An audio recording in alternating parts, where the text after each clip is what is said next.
Hello friend, কি করছেন আপনারা? সবাই ভালো আছেন? কাজ শুরু।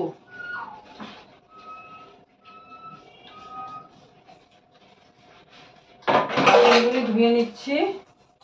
আর তো ছোলাটা সিদ্ধ বসিয়েছি, দেখি কি হয়, কি রান্না করা যায়। নিরামিষ আছে, আর নিরামিষ রান্না করতে তো হবে। কেন আজ তো আরো ফলহারিণী অমাবস্যা, ঠিক আছে। ঘুম থেকে উঠে স্নান পানি করে পুজো দিয়ে, কাল রাতও পুজো হয়েছে, এখনো পুজো করে নিয়েছি, পুজো দিয়ে দিয়েছি। মা কালীর পুজো হয়ে গেছে। তো আপনাদের সবাইকে বলি কি আপনারা সবাই ভালো থাকুন, সুস্থ থাকুন, ঠিক আছে। हेलो फ्रेंड, हाय।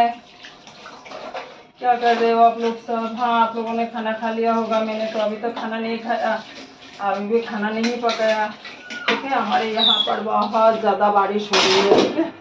बहुत बहुत बारिश हो रही है, क्या करें।